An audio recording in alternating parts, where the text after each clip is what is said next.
YouTube पे sir 200 plus है sir अभी बच्चे। अच्छा, हैं? 2 प्लस है सर। गूगल पर कितना? कितने बच्चे आए हैं?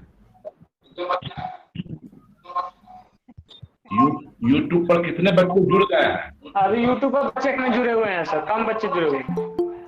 अच्छा, अभी समय है 2-3 मिनट अभी, क्या 2:30 करेंगे। नहीं खुलेगा।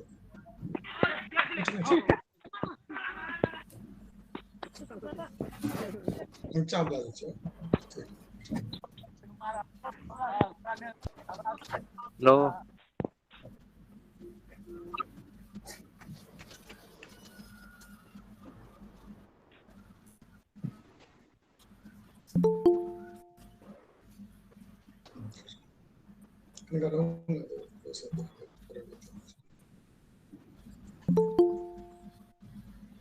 बच्चों से मेरा अनुरोध है कि आप लोग अपना अपना माइक ऑफ कर लें।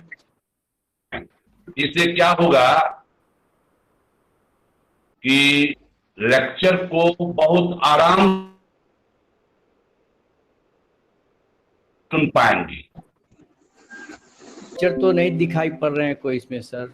अच्छा, वही जानना था। वो आते हैं, वही जानना था। क्या सकता है?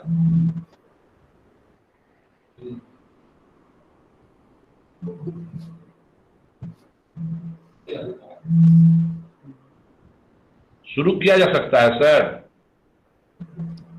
अभी शायद लॉग आउट हो गए हैं प्रेम बाबू। नहीं सर, मैं हूँ। I am here sir.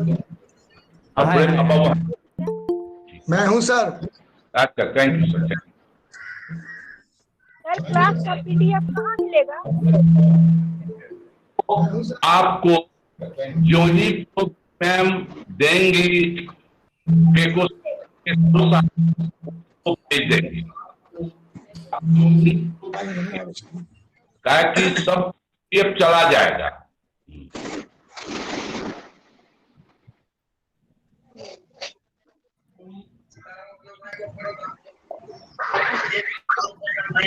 आप विस्तार साहब शुरू किया जाए। जी sir, as you like. Yes sir, शुरू किया जाए अब। आप लोग अपने अपने माइक को ऑफ कर लें, प्यारे विद्यार्थियों। Okay sir. आवाज कम करो। कृपया आप लोग अपने माइक को ऑफ कर लें। ठीक है sir. Please please. Okay sir. Okay sir. नहीं, फिर ये सब नहीं, एकदम बंद कर लीजिए बेटा, तब क्लास शुरू किया जाएगा। कर दिए सर। मैं सर कंटिन्यू कीजिए ना। मैं गोपी रमन प्रसाद सिंह, कोऑर्डिनेटर ईजीएस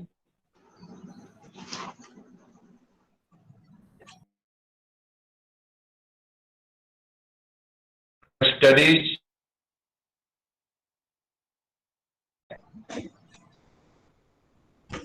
और जो आज हमारे स्पीकर आए हैं, जो हमारे टेक्निकल सहायक प्रोफेसर साहब हैं, आप सभी छात्र छात्राओं को सर्वप्रथम मैं स्वागत करता हूं। आज जो हमारे स्पीकर के रूप में आए हैं, मिथिला के गौरव, रसायन विज्ञानी प्रोफेसर प्रेम मोहन मिश्रा साहब, वनस्पति विज्ञानी शालीन विकास पदाधिकारी प्रोफेसर के साहू साहब, टेक्निकल सहायक श्री गणेश पासवान जी, मेरे प्यारे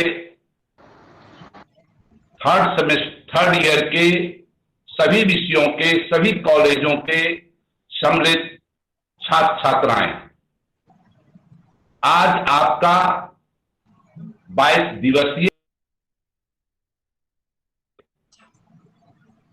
जनरल एंड इन्वायरमेंट स्टडीज से संबंधित उसका दूसरा वर्गाज है। इसके स्पीकर हैं जाने माने रसायन शास्त्री प्रोफेसर प्रेम मोहन मिश्रा साहब, जो किसी के प्रशंसा के मुताज नहीं। रसायन शास्त्र में इन्होंने अपनी वैश्विक पहचान बना दी है, इसीलिए मैं अपने शब्दों में इनको मिथिला का गौरव कहता हूं।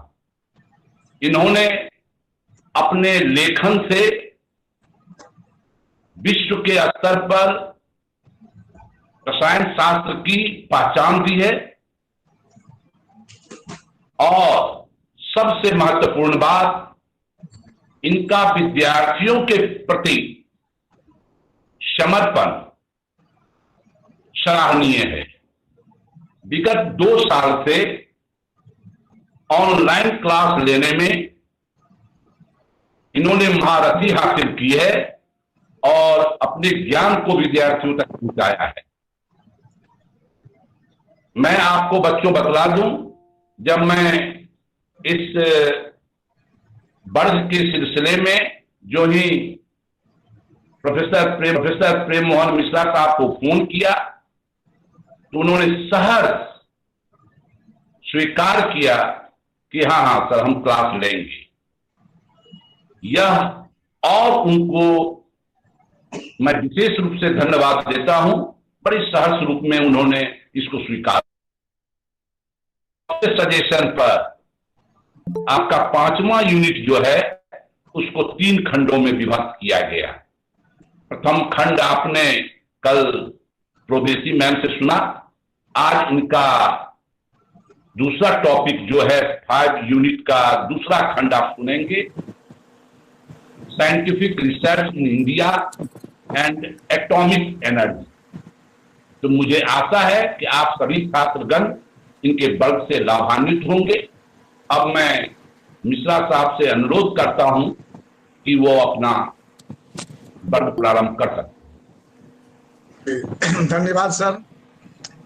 सर ने थोड़ा सा बड़े भाई हैं इसलिए कुछ बढ़ा चढ़ा के बिना इंट्रोडक्शन दिए हैं, ऐसी कोई बात नहीं है, लेकिन मुझे अच्छा लगा।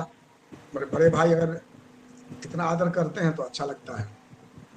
तो सबसे पहले मैं धन्यवाद देना चाहूंगा अपने प्रोफेसर मैम डॉली सिन्हा जी को कि यह मेरे हिसाब से ग्रेजुएशन के सिलेबस में सबसे इम्पोर्टेंट और इंटायरली इग्नोरेंट सब्जेक्ट था।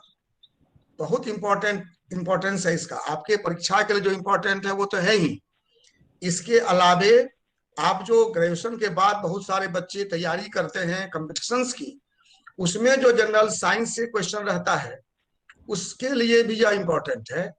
और एक एक्सपोजर आपको मिले दोनों तरह से, ज्ञान के स्तर से भी सर आपकी माइक और ऑफ हो गई आपके है। कैरियर के लिए भी। नहीं, मेरी माइक तो ऑफ नहीं है। नहीं ठीक है, ऑफ है। ऑन है सर, ऑन है। ऑन है। कुछ लोग बदमाशी कर रहे हैं, वो हाँ सर प्रेजेंट करने लगते हैं। जी सर जी सर। इन लोगों को म्यूट कर दिया जाए। तो दोनों तरह से बहुत इंपॉर्टेंट टॉपिक है, लेकिन दुर्भाग्यवश यह इग्नोरेंट रहा।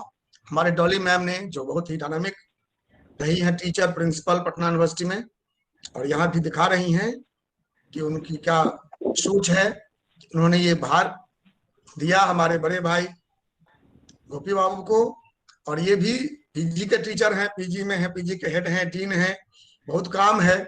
लेकिन आपके प्रति प्रेम था कि इन्होंने इसको स्वीकार कर लिया कि हम इसको अरेंज करेंगे। और इनके साथ हमेशा हमारे बॉटनी के प्रोफेसर के साहू जी, जो डेवलपमेंट ऑफिसर भी हैं और यूनिवर्सिटी को आगे बढ़ाने में हमेशा तत्पर रहते हैं, दिन रात काम करते हैं, वो इनके साथ हैं। तो निश्चित रूप से यह कार्यक्रम बहुत ही अच्छा होगा। मैं सबको धन्यवाद देता हूं। और टेक्निकल सपोर्ट देने वाले गणेश जी, मेरा उनसे परिचय तो नहीं है, लेकिन मैं देखता हूं जब भी कोई प्रोग्राम होता है यूनिवर्सिटी वेबिनार तो उनका नाम आता है। तो उनको भी धन्यवाद है, बधाई है कि आप विश्वविद्यालय के लिए इतना कुछ कर रहे हैं। और अंत में तो सारे बच्चे हमारे, जो हमारे प्रिय बच्चे हैं, जिनके लिए हम लोग ये कसरत कर रहे हैं, उनको भी धन्यवाद कि आप क्लास में आ रहे हैं। लाभ उठा, वैसे लाभ आप ही को होगा, लेकिन एक शिक्षक के रूप में मुझे खुशी होगी। तो मैं पहले ये जो मैनेजमेंट टीम है, हमारे बड़े भाई गोपी बाबू का, के साहू जी का, गणेश जी का, उनको 3 तरह से धन्यवाद देता हूँ। एक तो मुझे मौका दिया इस क्लास में आने का, ये बहुत बड़ी बात है, मेरे लिए सौभाग्य की बात है। दूसरा, एक प्रिंसिपल के रूप में तो ये मेरा काम था, अपने कॉलेज में क्लास कराते, वो मेरा भार हल्का कर दिए हैं। और इस यूनिवर्सिटी के सिंडिकेट के मेंबर के रूप में भी मुझे बहुत खुशी हुई कि विश्वविद्यालय ने बहुत अच्छा काम छात्र हित में, छात्रों के प्रति संवेदनशीलता दिखाई है इस कोरोना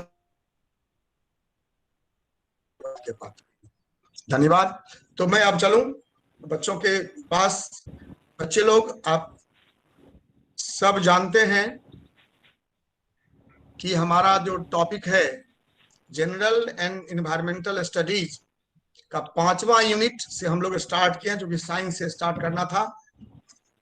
तो 5वां यूनिट में कल एक क्लास हुआ, बहुत ही अच्छा क्लास। मैडम ने आपको बताया साइंस के बारे में, साइंटिस्ट के बारे में।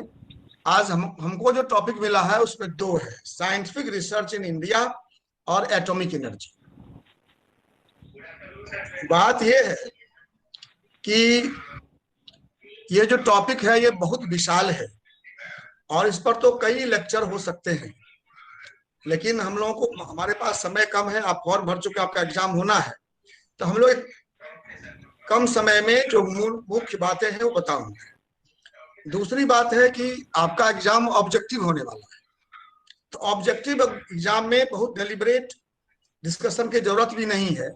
मुझे लगता है कि ऑब्जेक्टिव में तो क्वेश्चन को जो इंपॉर्टेंट पॉइंट्स होंगे, कुछ जो एब्रिविएशंस होंगे, इसी टाइप के क्वेश्चन इस टॉपिक से हो सकते हैं।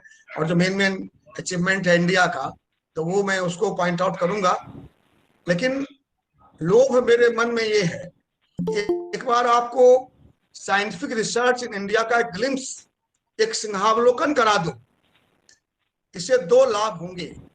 एक लाभ होंगे कि जो बच्चे इंटरेस्टेड होंगे जानने के लिए, वो बाद में उस टॉपिक को पढ़ के अपना ज्ञान कंप्लीट कर लेंगे।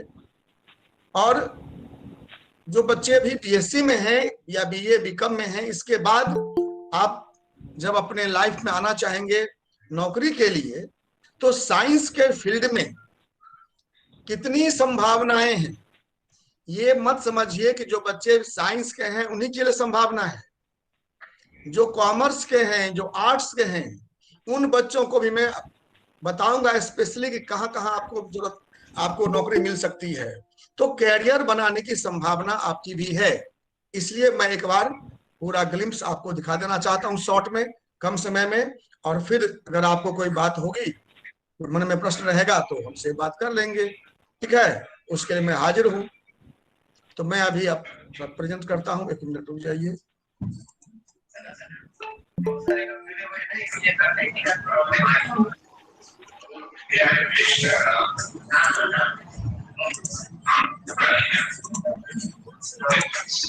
शेयर क्यों नहीं हो रहा है?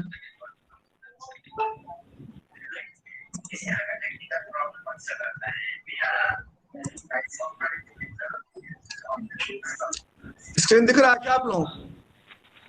नहीं सर। No sir. शेयर ही नहीं हो रहा। नहीं सर।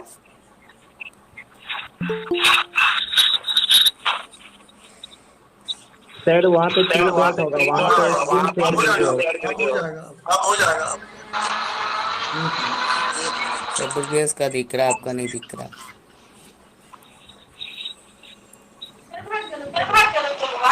दुर्गेश भाई बंद कर दे। बच्चों, आप लोग अपना माइक कृपया ऑफ कर। सारे बच्चों से आग्रह है कि आप लोग माइक बंद कर लें और ये शेयर करने वाला काम नहीं करें बीच में, फिर डिस्टर्ब हो जाएगा तो क्लास में दिक्कत होगी, ठीक है ना? कंप्लीटली कंसंट्रेट कंसंट्रेट होकर सुनिए, और जिनको इंटरेस्ट नहीं है वो लेफ्ट कर जाइए, इसलिए कि आप अपना समय तो बर्बाद करते ही हैं और जो दूसरे बच्चे हैं उनको भी डिस्टर्ब कर रहे हैं, तो ऐसा काम नहीं करना चाहिए। अब दिख रहा स्क्रीन आपको? यस नहीं सर।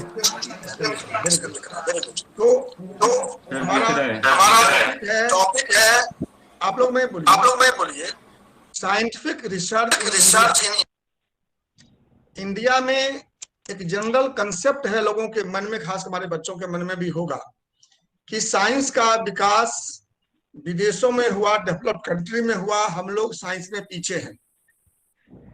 तो मेरा एक एम ये भी है कि आपको दिखाऊं कि हम बहुत पीछे थोड़ा सा हैं, लेकिन बहुत पीछे नहीं हैं, और हम बहुत आगे थे।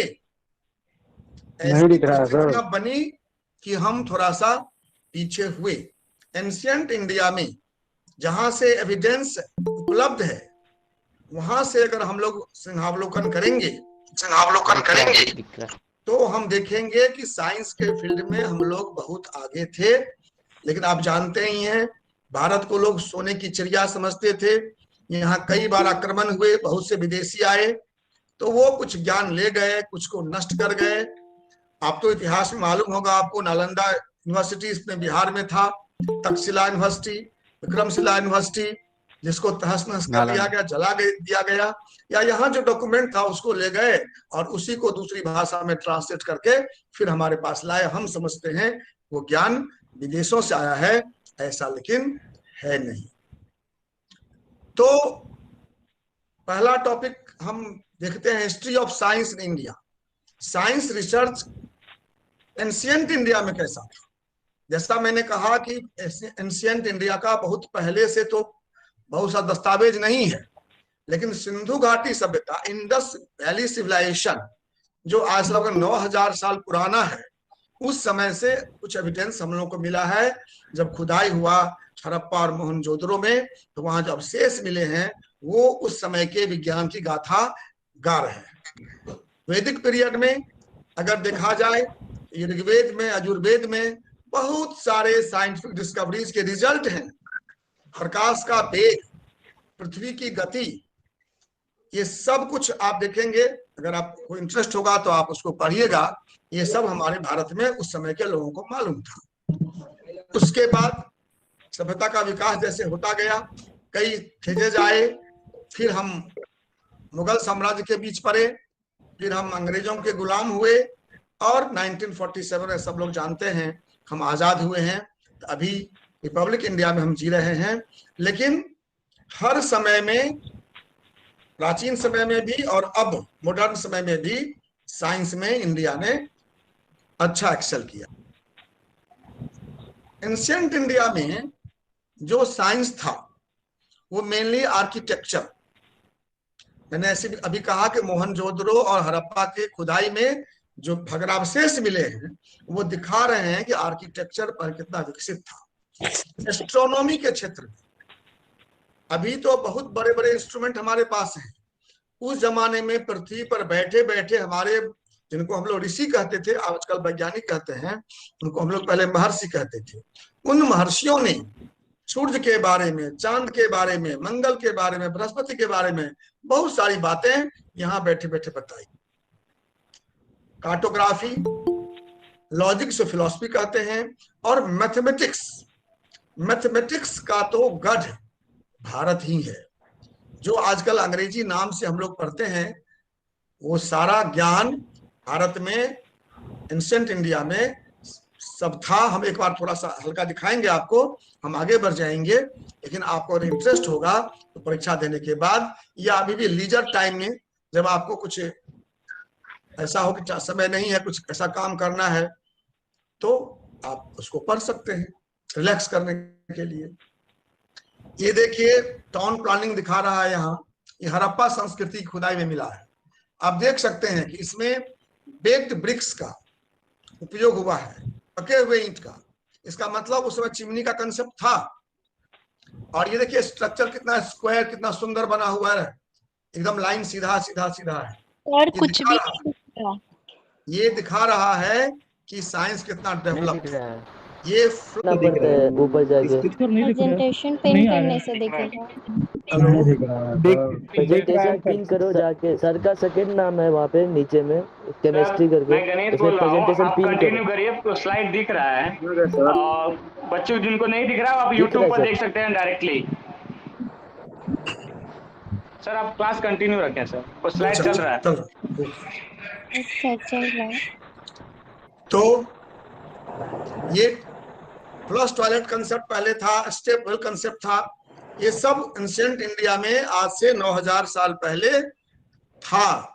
यह अपने कह रहा है कि उस समय हमारा विज्ञान कितना विकसित था। ये देखिए मेटलर्जी, ये मेटल से बने हुए सब मिले हैं खुदाई में, मेटल से बने हुए ये देखिए बर्तन सब मिले हैं। यहाँ ये देखिए मेटल का बना हुआ है क्वाइंस, इस पर नक्काशी भी किया हुआ है। पेंटिंग क्या हुआ, पेंट जो डाई आज हम लोग करते हैं, ये सारा ज्ञान एंशिएंट इंडिया में था। डायमंड माइनिंग का, डायमंड माइनिंग का स्रोत भारत को ही माना जाता है, यहीं से यह ज्ञान बाहर में गया है। तौलने का, रूलर्स एंड वेइंग बैलेंस, ये सब उस जमाने में था, जिसका गवाह हड़प्पा मोहनजोदड़ो के खुदाई से जो मिला है मटेरियल, वह गवाही दे रहा है।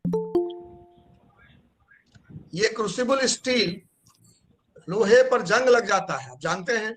अभी हमारा जो हम लोग घर बनाते हैं, कोई काम करते हैं, वहां लोहा 50 साल 100 साल में समाप्त हो जाता है, लेकिन उस समय जो लोहा का उपयोग किया गया, वह लोहा मिला बाद में खुदाई में हजारों साल के बाद, मतलब वहां जंग नहीं लगता था, वो स्टील था। और वो स्टील जिसका नाम था क्रूसिबल स्टील, वह उस समय बनाया जाता था। इतना साइंस डेवलप था उस समय। आइए मेडिकल साइंस की बात करते हैं। हम लोग मानते हैं कि प्लास्टिक सर्जरी हमारा रिसेंट डेवलपमेंट है मेडिकल साइंस में, एलोपैथिक मेडिकल साइंस में, लेकिन आपको एविडेंस मिलेंगे कि हमारे सुश्रुत प्लास्टिक सर्जरी उन दिनों में करते थे, कैटरैक्ट सर्जरी करते थे, आंख का ऑपरेशन करते थे, बहुत तरह के ऑपरेशंस का एविडेंस सुश्रुत संहिता में मिलता है। और मेडिसिन में चरक थे। 2 किताबें हैं, अभी भी कोई भी मेडिकल प्रैक्टिशनर उसी को बेस मानता है, उसमें सुश्रुत संहिता और चरक संहिता है। और उस समय काफी विकसित था, बाद में हो सकता है उसमें रिसर्च आगे नहीं बढ़ा या अन्य कई कारणों से वो थोड़ा पीछे हो गया है, लेकिन एंशिएंट इंडिया में हमारा मेडिकल साइंस भी बहुत अच्छा था। तीसरा, योग। आप जानते हैं आजकल हम लोग योगा साइंस का यौगिक साइंस कहते हैं, हमारे यूनिवर्सिटी में पढ़ाई होती है फिलोसफी डिपार्टमेंट में यौगिक साइंस की।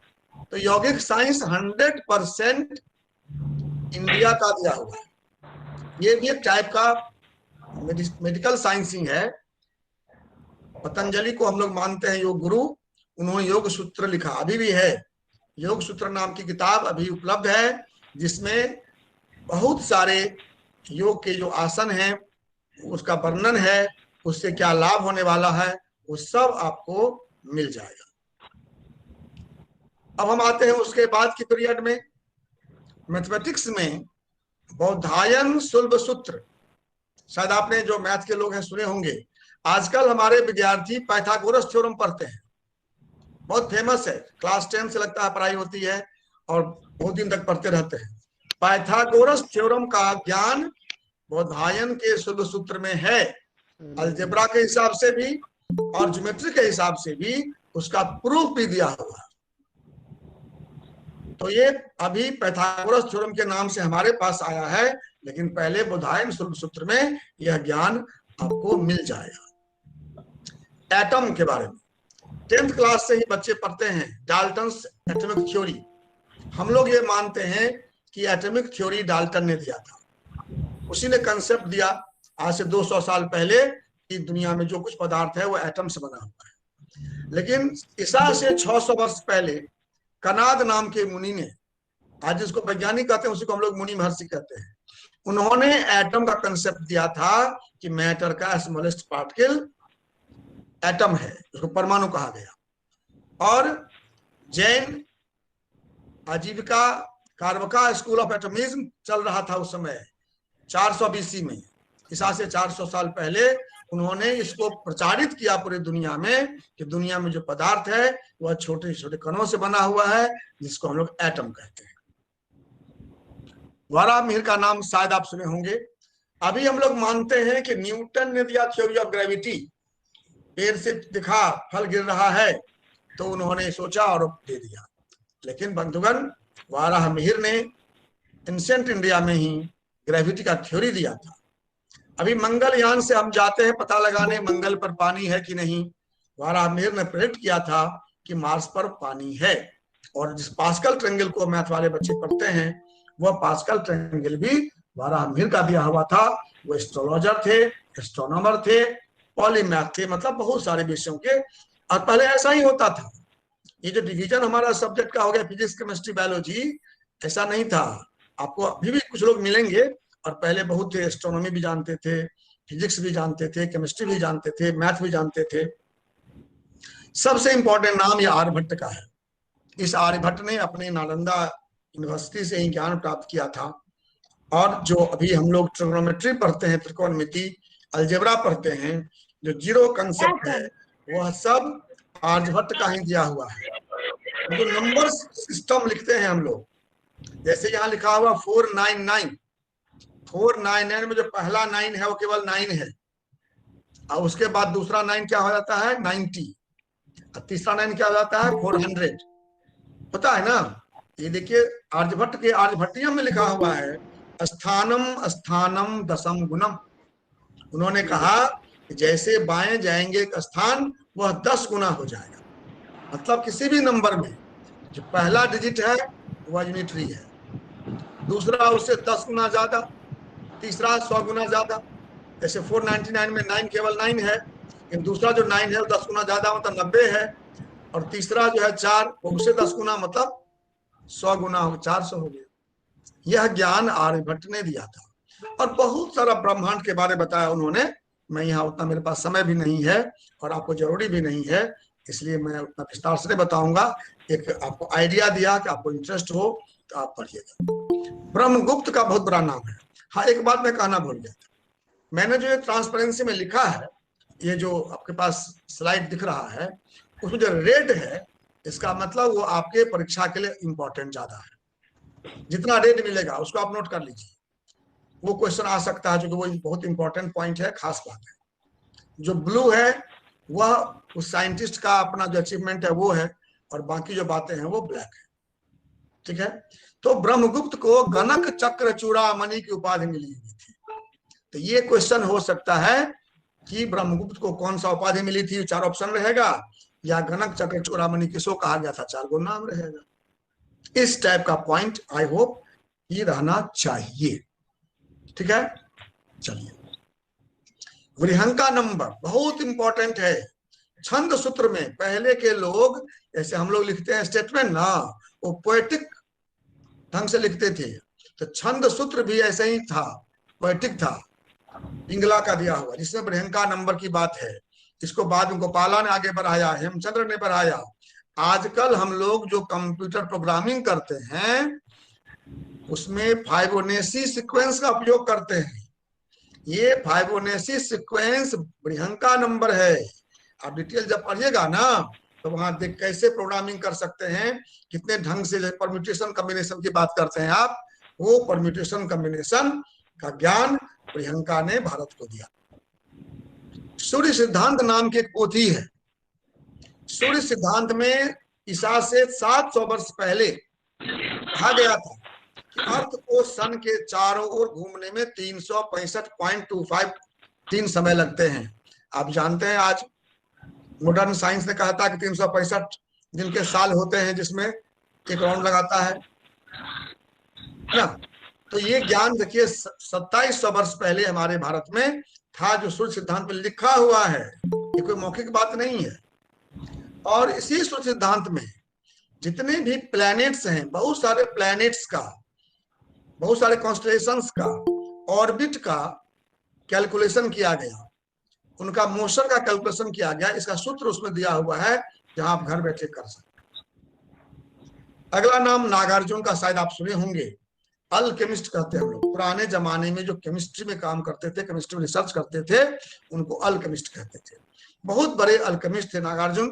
उस समय के लोग कहते थे कि इनको कोई दैवी शक्ति है, जिन्होंने आज जो हम लोग हमारे बच्चे पढ़ते हैं मेटलर्जी में, distillation, sublimation, refining, extraction of metal, इस सारा ज्ञान नागार्जुन ने उस समय दिया था। दिया नहीं था ज्ञान, अभी फोटो देख सकते हैं, ये डिस्टिलेशन प्लांट है। अब देखिए, याद ध्यान दीजिए इस पर, ये डिस्टिलेशन प्लांट दिख रहा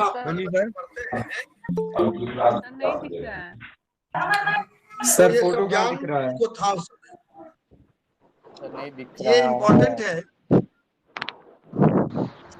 नहीं दिख रहा चक्रवाला है सर, मेथड, चक्रवाला मेथड, जो लोग कंप्यूटर ज्ञान नहीं रखते हैं दिख उनको रहा है पता सर। होगा कि हम लोग दिख रहा है हम सर। लोग नहीं दिख रहा। नो नहीं सर। दिख रहा है सर। नहीं सर दिख रहा है सर। क्लिक करिए सर, दिख रहा है, क्लिक बोल रहा है। क्या हो जाएगा? दिख रहा है सर। सर दिख क्या रहा होगा? है उसी में। नहीं दिख रहा है। क्या दिख रहा है रे डिस्टर्ब तुमको? कर रहे यूट्यूब हैं। पे दिख रहा दिख है। रहा है। म्यूट बंद कर दो। जिनको ऑनली सर दिखाई का नहीं दिख पड़ रहा रहा है, जिनको दिखाई ऑनली नहीं सर पड़ का फेस रहा दिख है, रहा है। उसके साइड में सर जो आपका मीटिंग फेस डिटेल्स दिखाई दे है, रहा है सर। अरे उस पर 2 डबल मिनट क्लिक रुक जाओ करेंगे भाई। तो आ जाए। दिख रहा है सर। अब ठीक है। सभी लोग चुप हो जाइए। दिखा क्या? जी सर दिख रहा है। Sir continue continue. दिख रहा है सर। Thank you. तो जो लोग शेयर करने के बाद थैंक यू, आप लोग शांत हो जाइए, म्यूट कर लीजिए अपने को। कंप्यूटर में जो साइक्लिक एल्गोरिथम यूज करते हैं हम लोग, चक्रवाला मेथड कहते हैं उसको। इसके जनक थे भास्कराचार्य टू। 2 भास्कर हुई, भास्कर 1, भास्कर 2। भास्कराचार्य, जिसको हम लोग कहते हैं फाउंडर ऑफ डिफरेंशियल कैलकुलस। आज जो हम कैलकुलस पढ़ते हैं, हम ये मान के चलते हैं कि ये विदेशों से हमारे पास आया है, लेकिन भास्कर ने 12वीं शताब्दी में ही ये डिफरेंशियल कैलकुलस का ज्ञान दिया था।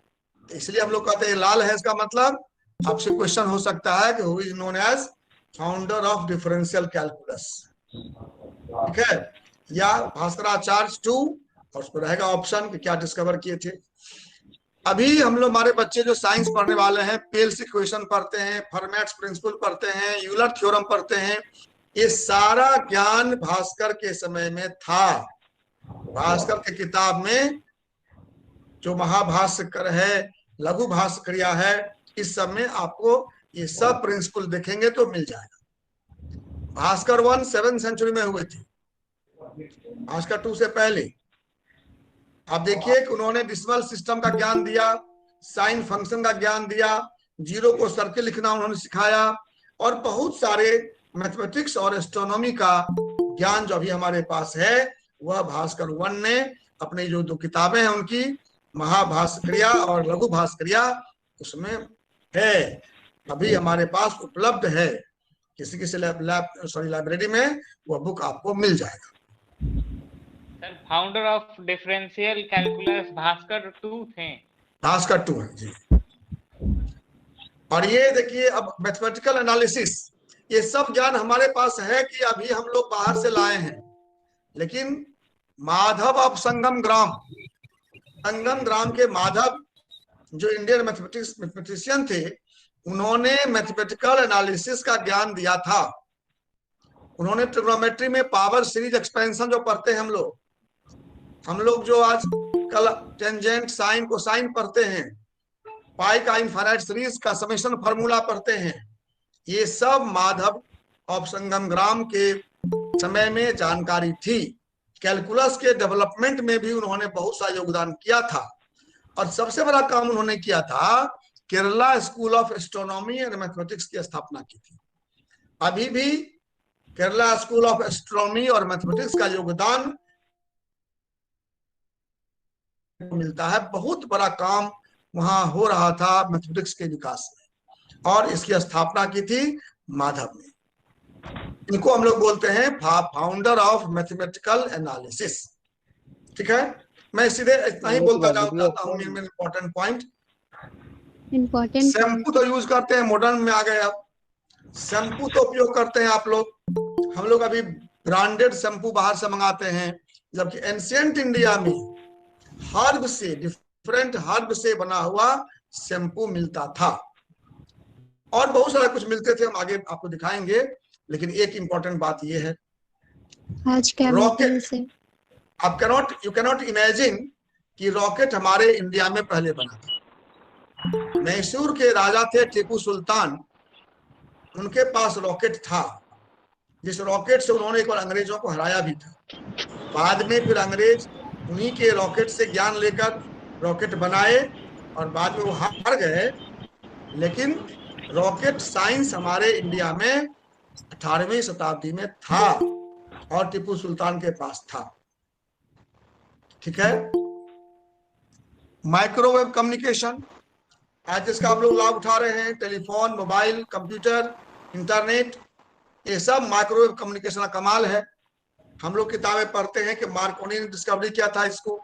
सच है कि मार्कोनी से दो साल पहले जेसी बोस, जगदीश चंद्र बोस ने माइक्रोवेव कम्युनिकेशन का कंसेप्ट दिया था, दिखाया भी था, लेकिन वो पेटेंट नहीं करा पाए, तो नाम मार्कोनी का हो गया। ऐसा बहुत हुआ है साइंस में। जगदीश चंद्र बोस ने आयरन और मरकरी का कोहेरेंट बनाया, किसी भी सब्सटेंस का सेंसिटिविटी टेस्ट करने के लिए, टेलीफोन डिटेक्टर के रूप में काम करने के लिए। और सबसे महत्वपूर्ण जिसके लिए जाने जाते हैं जगदीश चंद्र बोस, वो था क्रिस्कोग्राफ। किसी प्लांट्स के ग्रोथ को, प्लांट में सेंटिमेंट होता है, प्लांट के स्टडी करने के लिए उन्होंने अपना इंस्ट्रूमेंट बनाया, क्रिस्कोग्राफ। अपने अगल बगल छोटे छोटे सामान सबको मिलाकर वो बनाया, जो अभी भी वहां बोस इंस्टीट्यूट में आपको मिल जाएगा।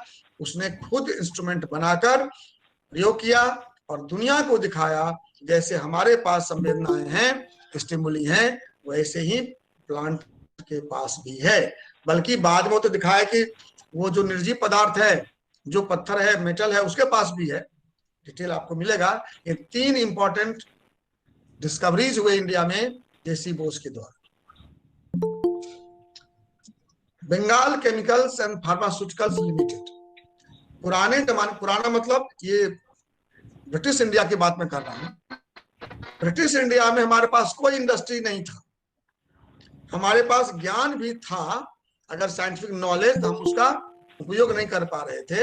हम सब सामान बाहर से ही मंगाते थे, रॉ मटेरियल हमारा इंडिया से बाहर जाता था, वहां से फिनिश मटेरियल आता था और हम उसको खरीदते थे महंगा में। प्रफुल्ल चंद्र राय जो प्रोफेसर थे केमिस्ट्री के, उनको ये बुरा लगा, बहुत देशभक्त थे वो। उन्होंने अपना एक बिजनेस खोला, एक इंडस्ट्रीज खोला, जहां उन्होंने केमिकल्स का, मेडिसिन का मैन्युफैक्चरिंग स्टार्ट किया। और वो आज बंगाल बहुत बड़ा फर्म है, Bengal Chemicals and Pharmaceuticals Limited, जिनके करता धरता रहे डॉक्टर प्रोफेसर प्रफुल्ल चंद्र राय। वैसे उनका मर्क्यूरस नाइट्रेट, अमोनियम नाइट्राइट, ये सब बनाने का अपना रिसर्च भी है, लेकिन सबसे बड़ा कंट्रीब्यूशन उनका है कि उन्होंने ज्ञान को इंडस्ट्रीज में कन्वर्ट करके, ताकि देश का पैसा देश में रहे, देश का जो रॉ मटेरियल देश में रहे, इस उद्देश्य से उन्होंने बनाया। इसे उनको हम लोग कहते हैं father of chemical industries in India. Father of chemical industries in India is called professor Prafulla Chandra Ray. Boson का नाम तो आप जरूर सुने होंगे। पहले हम लोग कहते थे मैटर के 3 स्टेट होते हैं, फिर बाकी 4 होते हैं, अब कहते हैं कि 5 स्टेट होते हैं, solid, liquid, gas, plasma and boss Einstein condensate. वो जो 5th स्टेट ऑफ मैटर है, वह कंप्लीट कंसेप्ट है हमारे भारतीय साइंटिस्ट सत्येंद्र नाथ बोस का। SN बोस ने ही कंसेप्ट दिया था थ्योरेटिकली, और एक्सपेरिमेंटली आप लोग जानते होंगे कि अभी भी 1912 में सर्न एक्सपेरिमेंट में प्रैक्टिकली बोसोन को बनाया गया, पाया गया कि बोसोन वास्तव में बनता है। और आप जानते हैं इस रिसर्च से जो बिग बैंग थ्योरी है वह कट जाएगा कि हम दुनिया बना सकते हैं। विज्ञान ने बहुत कुछ बनाया है, लोगों को लगता है कि संसार तो नहीं बना सकते, लेकिन ये बोसोन कंसेप्ट दिया है, इसका इंप्लीकेशन ये होगा कि हम ये समझ सकते हैं कि हम दुनिया बना भी सकते हैं। तो 3 नाम है इसका, कोई लोग बोसोन कहते हैं, कोई बोस आइंस्टीन कंडेंसेट कहते हैं, और कुछ लोग गॉड पार्टिकल भी कहते हैं। ये 5th स्टेट ऑफ मैटर, इसके फादर हुए मिस्टर सत्येंद्रनाथ बोस। रमन इफेक्ट तो आप जानते हैं सब। सीवी रमन भारत में रहकर, भारत के प्रयोगशाला में काम करके नोबेल प्राइज लेने वाला साइंटिस्ट सीवी रमन हुआ, पहला और आखिरी। इसके बाद किसी भी इंडियन को इंडिया में काम करते हुए नोबेल प्राइज नहीं मिला है। बाहर मिला है, चंद्रशेखर को मिला, वेंकट रमन को मिला, लेकिन किसी को भारत में काम करते हुए भारत में नहीं मिला। तो ये रमन इफेक्ट, ये भी आपके लिए इंपॉर्टेंट है परीक्षा के लिए। नेशनल साइंस डे मनाते हैं 28 फरवरी 1928 को रमन इफेक्ट का उन्होंने घोषणा की थी, इसलिए उस दिन को हम लोग मनाते हैं नेशनल साइंस डे।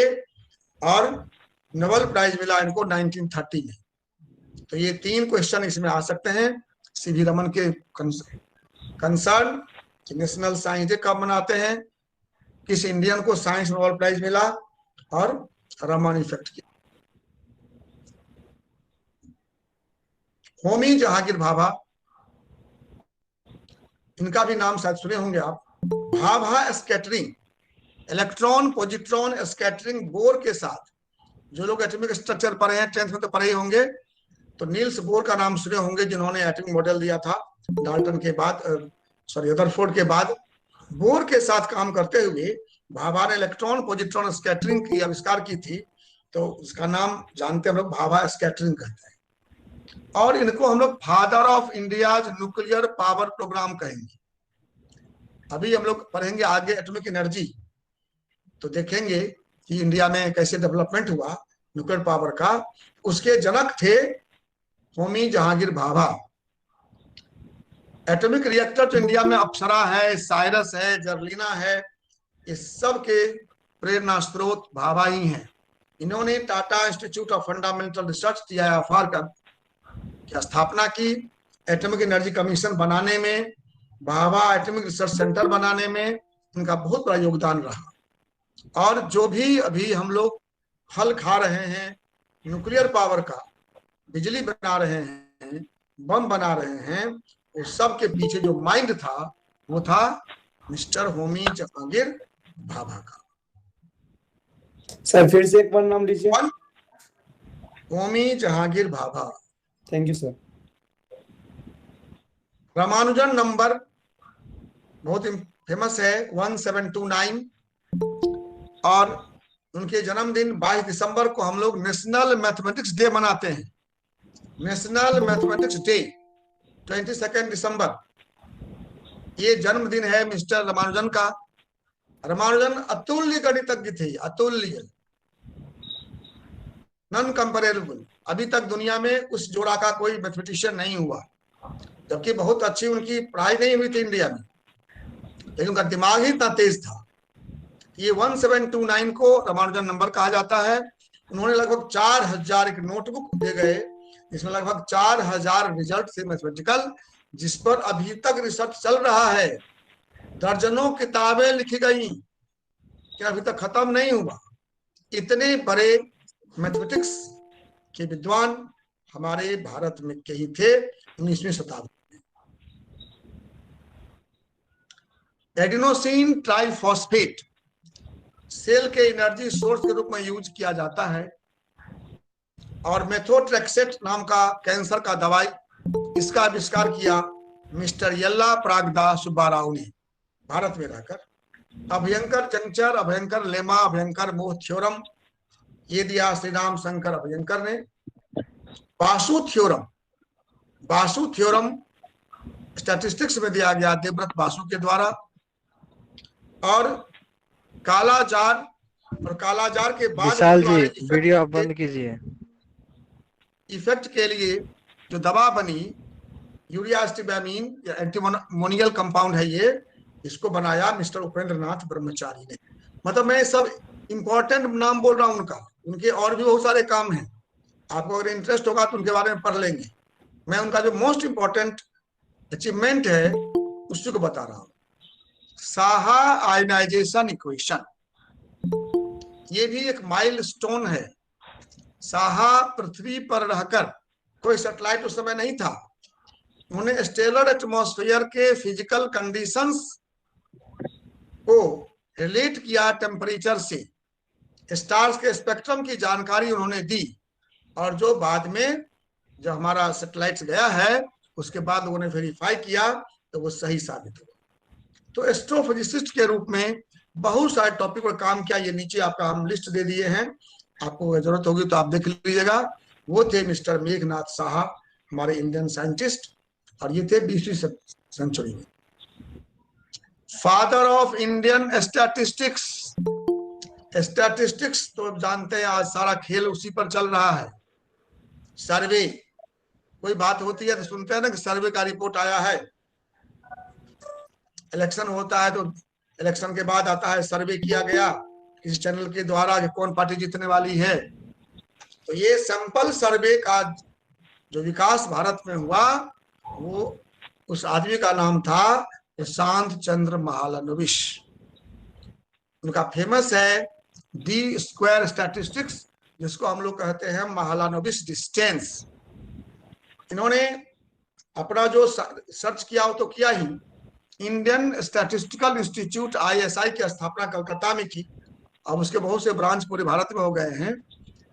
तो ये जो सैंपल सर्वे की बात है, आज डाटा साइंस के आधार पर, डाटा के आधार पर हम लोग रिसर्च कर रहे हैं, उसके फादर थे मिस्टर प्रशांत चंद्र महालनोबिस।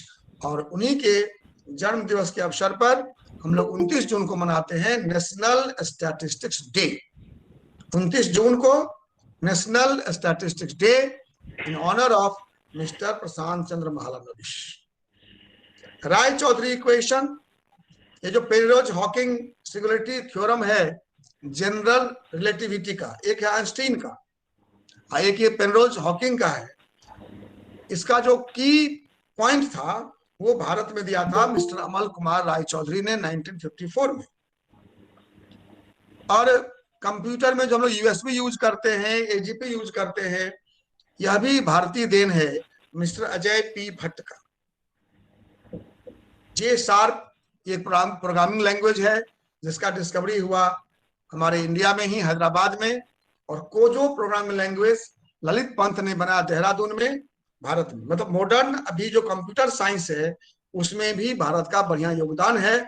मैं सबको तो नहीं दिखा रहा हूं, लेकिन जो इम्पोर्टेंट एक एक बिंदु है उसको मैं केवल फोकस कर रहा हूं। विक्रम अंबालाल साराभाई, ये माने जाते हैं father of Indian space programme. आप लोग तो देखते होंगे, न्यूज में पढ़ते होंगे कि स्पेस रिसर्च में भी भारत किसी से कम नहीं है। और एक टॉपिक है, कल मैं बताऊंगा स्पेस रिसर्च पर डिटेल में, तो वहां देखेंगे आप कि हम कहाँ पहुंचे हुए हैं। उसके जनक थे मिस्टर अंबालाल साराभाई, विक्रम अंबालाल साराभाई, सॉरी। तो विक्रम अंबालाल साराभाई ने स्पेस रिसर्च का क्या इंपॉर्टेंस है और इंडिया में क्या हो सकता है उसको पहचाना, और उन्होंने बहुत से काम किए जिसका फल आज हम लोग भोग रहे हैं। आज जो हम लोग देख रहे हैं, जो हम लोग उपयोग कर रहे हैं डिस्टेंस एजुकेशन का, एडुसेट के माध्यम से, या बहुत से दूसरे जो इंटरनेट चल रहा है आपका, ये सब स्पेस रिसर्च का ही प्रोग्राम है, का परिणाम है।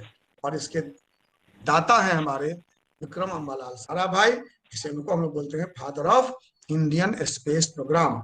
और ये सब संस्थाएं हैं जिसकी उन्होंने नींव दिया, बनाया, या उसमें योगदान किया, कंसेप्ट दिया कि बनना चाहिए। काफी काम इन्होंने किया न्यूक्लियर पावर के फील्ड में भी, स्पेस के अलावा न्यूक्लियर पावर के फील्ड में भी, न्यूक्लियर रिएक्टर्स बनाने में भी इन्होंने काफी योगदान किया। कांति स्वरूप भटनागर, ये कहलाते हैं founder of scientific research institute in India. आज जो साइंटिफिक रिसर्च इन इंडिया एक जाल बना है जहां हर तरह के हर सब्जेक्ट में रिसर्च हो रहे हैं, उसके फाउंडर फादर शांति स्वरूप भटनागर। उनके सम्मान में CSR एक अवार्ड देती है, इसके भटनागर अवार्ड कहते हैं। इंडिया में बहुत प्रेस्टिजियस अवार्ड है ये। और इनके योगदान को भी हम लोग कल पढ़ेंगे क्लास में, टॉपिक है। वैसे इनका अपना भी योगदान है। इन्होंने Bhatnagar Mathur magnetic interference balance का निर्माण किया था, जिससे हम किसी सब्सटेंस के मैग्नेटिक प्रॉपर्टी को मेजर कर सकते। दूसरा सबसे इम्पोर्टेंट काम हुआ कि जो ज्ञान हमारे पास है, उस ज्ञान, साइंस का ज्ञान, उसका उपयोग कैसे करेंगे, इंडस्ट्रीज में ट्रांसफर कैसे करेंगे। तो ये ही काम किया विक्रम साराभाई ने। उन्होंने बहुत सारे एप्लीकेशन बेस्ड रिसर्च की। जैसे आप यहाँ देख रहे होंगे कि बैगस से, जो बैगस होता है मतलब शुगर केन का जो हम लोग जूस निकाल लेते हैं और जो फेंकते हैं, उससे कैटल के लिए, मवेशियों के लिए फूड केक बनाने का काम उन्होंने किया। क्लॉथ मिल, फ्लोर मिल, ऑयल मिल, स्टील इंडस्ट्रीज, वैक्स का डिओड्राइजेशन, फ्लेम हाइट ऑफ केरोसिन, और जो वेस्ट प्रोडक्ट होते हैं विजिबल ऑयल, मिनरल ऑयल के, उसका हम उपयोग कैसे करेंगे, कर लेंगे। वेस्ट टू वेल्थ का जो कंसेप्ट है, जो हम लोग आज चर्चा कर रहे हैं, वह भटनागर ने पिछले शताब्दी में ही दिया था। वैसे वो मूलतः इमल्सन और कोलाइड के साइंटिस्ट थे। एक बहुत कहानी है, एक बार फिर से बताइएगा। कि जो ड्रिलिंग होता है ऑयल का, नीचे से केरोसिन तेल पेट्रोल जो निकालते हैं पृथ्वी से हम लोग, उसमें एक प्रॉब्लम आ गया था, जिसको इन्होंने उसमें सॉल्व कर दिया था। इसलिए बहुत फेमस हुए और इनको बहुत सारे पैसे मिले, जिस पैसे को इन्होंने अपने यूनिवर्सिटी को दे दिया, पंजाब यूनिवर्सिटी को, और वहां रिसर्च में काम आया। और बाद में ये CSR के डायरेक्टर बने। हम लोग पढ़ेंगे CSR को, वहां देखेंगे कि उन्होंने क्या काम किया। आज हम जो जहाँ खड़े हैं साइंस की दुनिया में, उसका जो फाउंडेशन स्टोन की बात होगी तो वह एक नाम आएगा, तो उसमें पहला नाम आएगा भटनागर। और लोगों का भी आएगा। CSIR जो अवार्ड देती है, इनके नाम से वो अवार्ड का नाम एक बार बता दीजिएगा। Bhatnagar award. Bhatnagar. Thank you. Nuclear field में जो सबसे ज्यादा रिसर्च किया, वो आप लिस्ट देख रहे हैं, आपके स्क्रीन पर दिख रहा है, इसलिए इतना मैं पढ़ूंगा नहीं, आपको ये बाद में मिल जाएगा। सर इतना मैसेज आ रहा है कि कुछ देखा नहीं जा रहा है स्क्रीन पे। और क्या भाई, आप लोग देखिए, मैसेज नहीं करिए अभी, बाद में मैसेज करिएगा हमको, हम जवाब देंगे आपका। अभी पहले क्लास कर लें। जिनको इंटरेस्ट नहीं है वो छोड़ दीजिए ना, लेफ्ट कर जाइए, दूसरों को डिस्टर्ब मत करिए। क्या परेशान कर रहा है लोग को। तो मैं कह रहा था कि न्यूक्लियर पावर का जो यूज कर रहे हैं हम लोग, उसका थ्योरी, प्रैक्टिस तो बात की बात है, उसमें जो थ्योरी काम किया, उसमें रमन्ना का बहुत बड़ा योगदान है। आप यहाँ लिस्ट देख रहे हैं, आप लिस्ट को देख रहेंगे, मैं इसको पढ़ूंगा नहीं, लेकिन दोनों में हम जो न्यूक्लियर पावर का यूज करते हैं बिजली बनाने के लिए या बम बनाने के लिए, तो ये कंसेप्ट कैसे आया कि हम कर सकते हैं, उसमें कौन कौन से एलिमेंट होंगे, वह कंसेप्ट दिया था मिस्टर राजा रमन्ना ने। और बाद में ये भारत में भी जो न्यूक्लियर पावर का उपयोग किया गया, उसमें भी इनका बहुत बड़ा योगदान रहा। और ये लिस्ट है क्या सब क्या था उन लोगों ने। जो लोग केमिस्ट्री पढ़ते हैं, न्यूक्लियर फ्यूजन पढ़ते होंगे, वो इस सबको पढ़ते होंगे। ग्रीन रिवॉल्यूशन इन इंडिया, कृषि के क्षेत्र में, अन्न उत्पादन के क्षेत्र में जो हम आत्मनिर्भर हुए, बहुत गरीब थे हम लोग, भोजन के लिए यहाँ के लोग तरसते थे, बाहर से मंगाना पड़ता था।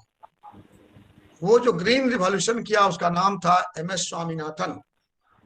MS स्वामीनाथन में 2-3 जो इनका इंपॉर्टेंट डेवलपमेंट है वो दिखा रहा हूं। प्लांट जेनेटिक्स का नाम जरूर सुने होंगे आप लोग, तो वो इन्हीं का दिया हुआ है। फूड फोर्टिफिकेशन, जो अनाज हम लोग उगाते हैं उसमें कुछ न्यूट्रिएंट्स डाल देते हैं, जिससे जो माल न्यूट्रिशन का प्रॉब्लम होता था पहले, वो कम हो गया है। और हाइब्रिड वैरायटी, आजकल देखते होंगे सब कुछ बड़ा बड़ा हो गया। पुराने जमाने में इतना बड़ा बैगन होता था, अब इतना बड़ा होने लगा है, बड़ा बड़ा कद्दू होने लगा है, बड़ा बड़ा आलू देखते होंगे, बड़ा बड़ा प्याज देखते होंगे, बड़ा पपीता देखते हैं। इसमें हाइब्रिड वैरायटी है। इस क्षेत्र में भी MS स्वामीनाथन ने बहुत काम किया और उन्हीं के बल पर हम लोग खाद्यान्न के मामले में आत्मनिर्भर हो सके। तो एग्रीकल्चर में तो बहुत ही योगदान है हमारे भारत का। ऑपरेशन फ्लड, इसे भी रेड होना चाहिए, सॉरी, जिसको हम लोग व्हाइट रिवॉल्यूशन भी कहते हैं।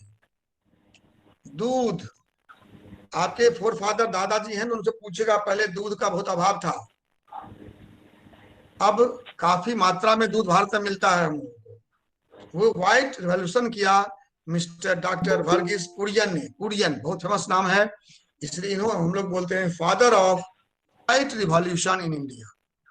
Father of white revolution India, जिन्होंने व्हाइट रिवॉल्यूशन किया ऑपरेशन फ्लड के द्वारा और इंडिया को दूध के मामले में आत्मनिर्भर बनाया। CNR राव अभी जीवित हैं। इन्होंने सॉलिड स्टेट केमिस्ट्री के क्षेत्र में, नैनो साइंस के क्षेत्र में बहुत से काम किए। ये 2 उपलब्धि इनकी यहाँ मैंने लिखी है कि सुपर कंडक्टर बनाए और कार्बन नैनो ट्यूब बनाए, भारत रत्न से नवाजे गए। डॉक्टर असीमा चटर्जी, ये प्रोफेसर थी ऑर्गेनिक केमिस्ट्री की। इन्होंने फाइटो मेडिसिन बनाया। फाइटो मेडिसिन मतलब जो हमारा प्लांट्स है, प्लांट के एक्सट्रैक्ट से हम लोग मेडिसिन बनाते हैं, उसका मेडिसिनल वैल्यू देखते हैं और फिर बनाते हैं। तो एंटी एपिलेप्टिक और एंटी मलेरिया ड्रग्स उन्होंने बनाया असीमा चटर्जी। तो फाइटो केमिस्ट्री के क्षेत्र में भी हम लोग बहुत आगे हैं। हमारे देश में बहुत सारे लोग, अभी मेरे पास समय नहीं लिस्ट देने का, लेकिन आप खोजेंगे तो आपको मिल जाएगा, बहुत सारे लोग फाइटो केमिस्ट्री में काम कर रहे हैं। Ramachandran plot, peptide structure, peptide आप समझते हैं, जो लोग बायोलॉजी पढ़ते हैं उनको केमिस्ट्री भी है, पेप्टाइड स्ट्रक्चर पढ़ते हैं हम लोग। पॉलीपेप्टाइड स्ट्रक्चर को अंडरस्टैंड करने में, समझने में रामचंद्रन प्लॉट का बहुत बड़ा योगदान है। और कोलेजन में ट्रिपल हेलिकल मॉडल है, इसका ज्ञान भी दिया रामचंद्रन ने। डबल हेलिकल स्ट्रक्चर तो हम लोग पहले जानते थे, triple helical model for the structure of collagen was given by mister GN Ramachandran. और आजकल आप सुनते होंगे IVF का बोर्ड हर जगह शहर में देखते लगा हुआ है, इन विट्रियो फर्टिलाइजेशन, या इसको दिया था सुभाष मुखोपाध्याय ने।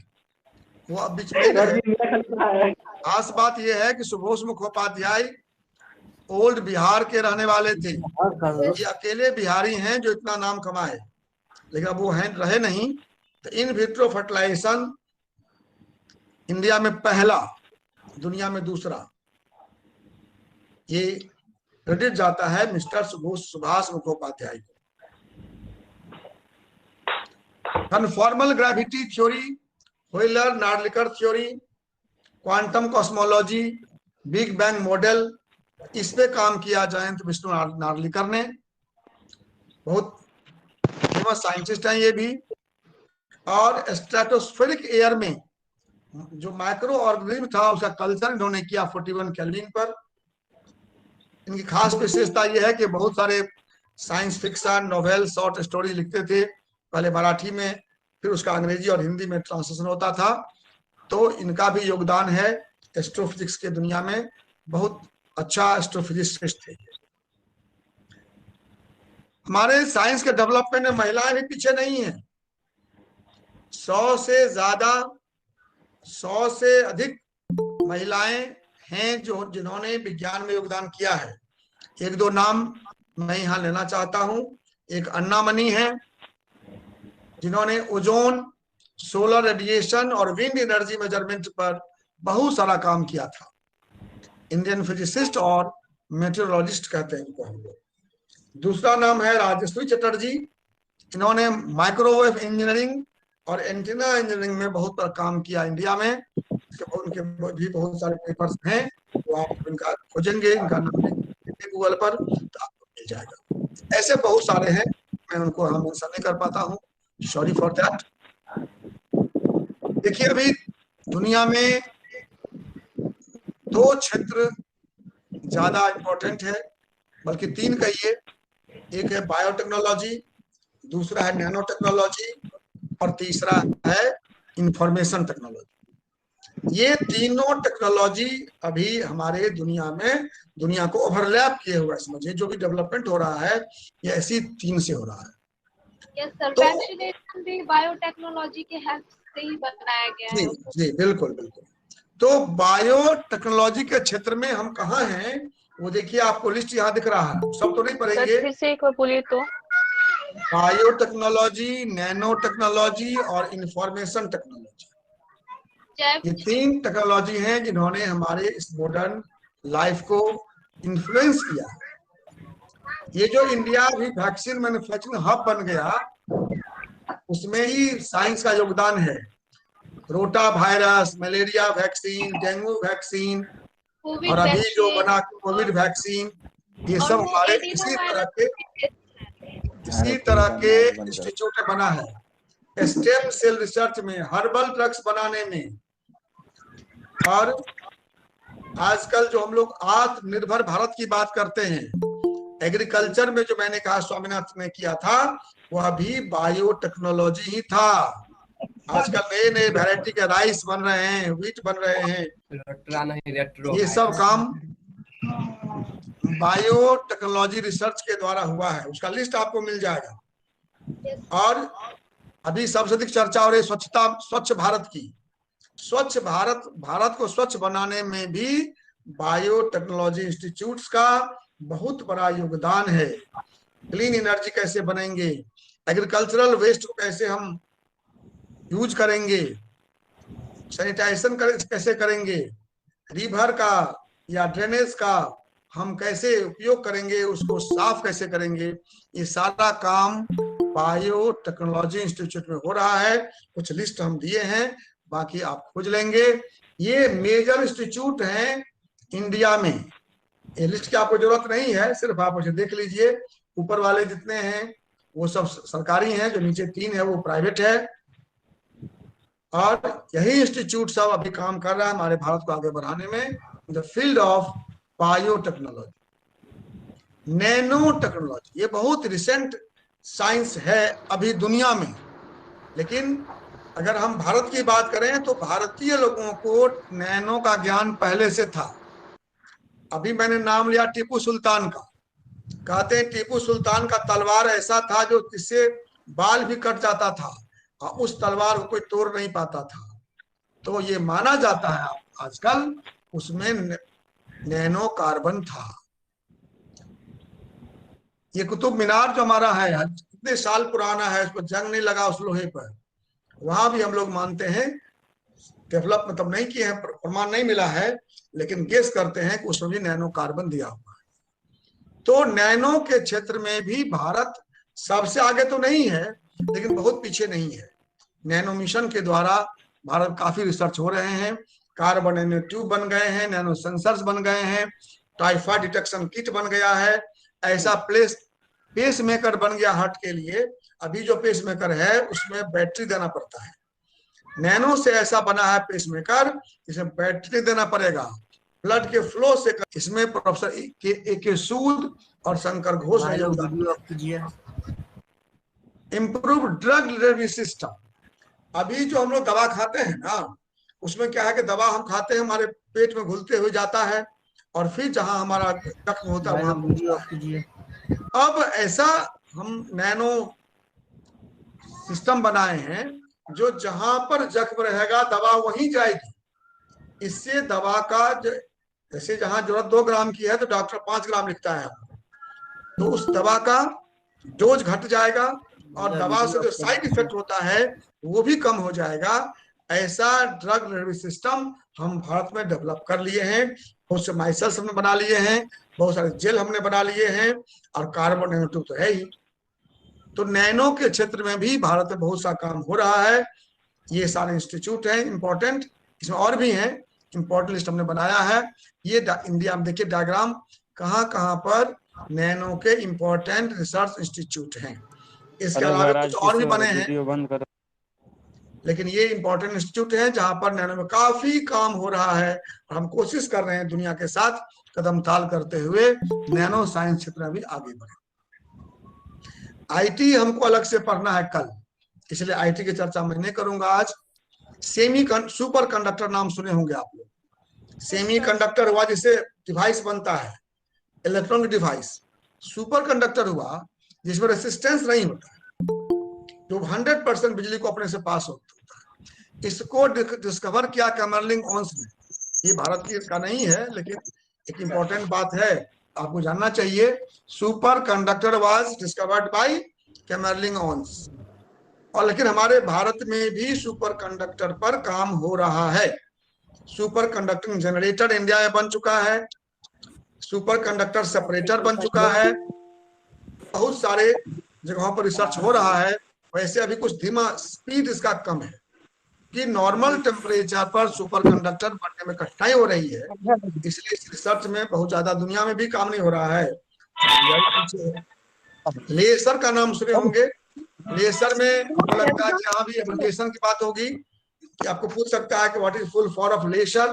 तो आप देख रहे हैं यहाँ लिखा हुआ light amplification by stimulated emission of radiation. और लेजर में भी इंडिया में बहुत सा काम हुआ है।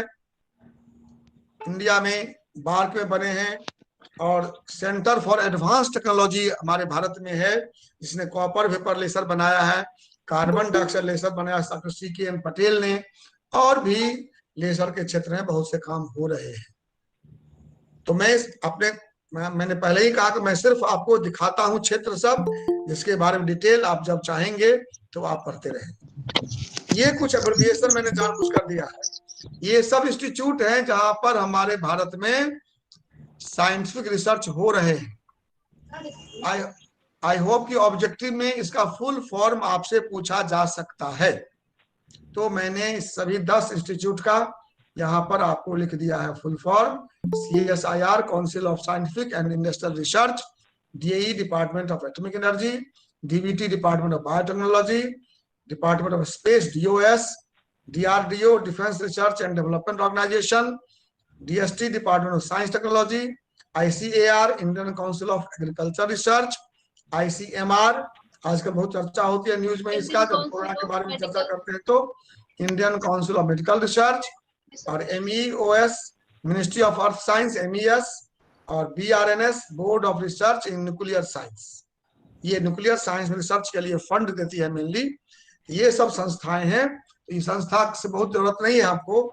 हमको लगता है कि इससे आपको एब्रिविएशन टाइप क्वेश्चन अगर पूछेगा तो वो इम्पोर्टेंट हो सकता है। आजकल अर्थ साइंस भी एक नया साइंस लॉन्च हुआ है। अर्थ साइंस में हमारे पास इतने इंस्टीट्यूट हैं, आप देख रहे हैं 10 इंस्टीट्यूट हैं जहां पर अर्थ साइंस से रिलेटेड बहुत से रिसर्च हो रहे हैं। इसको बोलना वीडियो बंद कर दें। सिस्मोलॉजी का है, लिविंग रिसोर्स इकोलॉजी का है, वेदर फोरकास्टिंग है, मेट्रोलॉजी डिपार्टमेंट है, ओशन साइंस है, ट्रॉपिकल मेट्रोलॉजी है। ये सब रिसर्च हमारा डिपार्टमेंट ऑफ अर्थ साइंस के द्वारा इतने जगहों पर भारत में हो रहा है। मतलब इसमें भी हम दुनिया में कदम ताल करते हुए आगे चल रहे हैं। ये 2 डेट और अब छूट गया था। एक है वर्ल्ड ओजोन डे जो 16 सितंबर को मनाते हैं हम लोग, और नेशनल टेक्नोलॉजी डे जो 11 मई को मनाते हैं। वर्ल्ड ओजोन डे और नेशनल टेक्नोलॉजी डे, ठीक है। तो ये पहला पार्ट हमारे लेक्चर का खत्म हुआ। 1 मिनट आपको रेस्ट देते हैं। अभी है हम लोग एक पार्ट और है। सर PPT कहाँ मिलेगा? ये तो YouTube पर मिल जाएगा आई होप, और जरूरत होगा तो हम दे देंगे, अपलोड कराएंगे। सर लास्ट में सर आप ही शेयर कर दीजिएगा। ओके दीजिएगा। Thank you sir technical team से एक टेलीग्राम चैनल बना दीजिए। कर लेता वहां से। सर शेयर होके कहाँ पे मिलेगा सर? सर प्लीज इस लेक्चर का PDF प्रोवाइड करा दीजिएगा, हम लोगों के लिए हेल्पफुल होगा बहुत। देखता हूँ सर जो मैं कर पाऊंगा तो सर बात कर लूंगा। टेक्निकल तो टीम क्लास से एक चलेगा ना टेलीग्राम चैनल बना दीजिए, काफी हेल्प हो जाएगी। Okay thank you sir. हाँ आपको इन्फॉर्मेशन मिल जाएगी। चले सेकंड पार्ट शुरू करें। Atomic energy Yes, Yes sir. sir, yes sir. Yes, sir. Yes, sir. Yes, Yes, sir. sir. Okay, thank you. Yes, sir.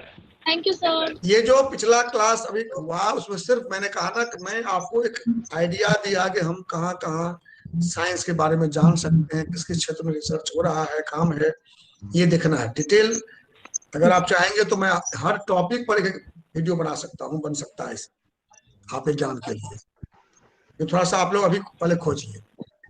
अब वही सेम बात है, एटॉमिक एनर्जी के बारे में भी तो कई लेक्चर हो सकते हैं, लेकिन हम एक ओवरव्यू देंगे आपको। अभी पास समय भी कम है, लेकिन जानकारी मिल जाएगी जिससे कुछ क्वेश्चन अगर आएगा परीक्षा में तो वो भी आ जाएगा और मोटा मोटी आपको ज्ञान भी हो जाएगा। नाम है एटॉमिक एनर्जी। नाम से स्पष्ट है कि हम क्या पढ़ेंगे इसमें। Energy of atoms.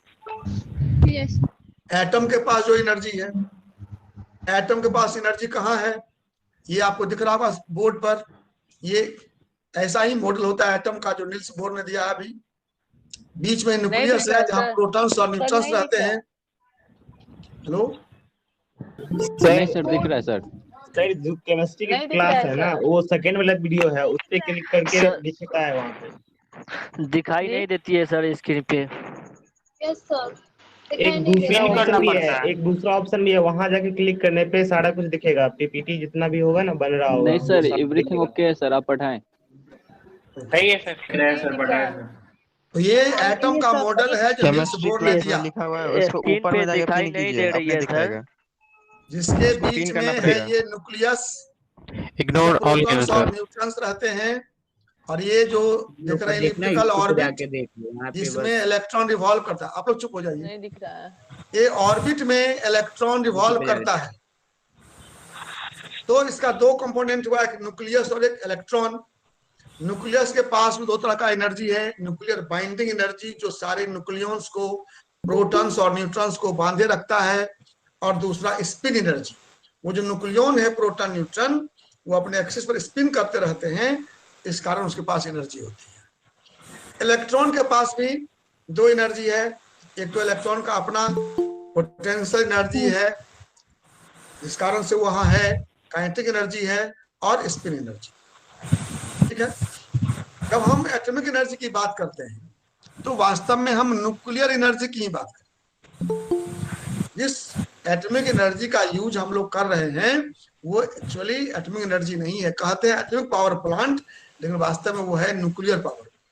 न्यूक्लियस के इलेक्ट्रॉन के पास एनर्जी बहुत कम होता है, न्यूक्लियस के पास vast amount of energy stored है जिसको हम यूज करते हैं। और मैंने कहा कि दो तरह यूज करते हैं। न्यूक्लियस के पास बहुत शक्ति है, तो आपके पास में अगर बहुत शक्ति हो जाएगी, सोचिए आदमी के पास भी बहुत शक्ति हो जाता है तो क्या करता है, दो तरह कर सकता है।